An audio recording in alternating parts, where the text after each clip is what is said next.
thar nâng dương an dương về búp liao hai ons lai này dương phá khá làm gừng bao thi na no na so na dịu ni gele này phật thar nâng dương an dương về búp liao hai ons lai này dương phá khá làm gừng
nâng dương an dương về búp liao hai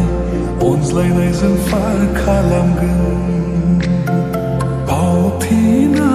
no na so na dịu ni gele này phật thar nâng dương an dương về búp liao hai ons lai này dương phá khá làm gừng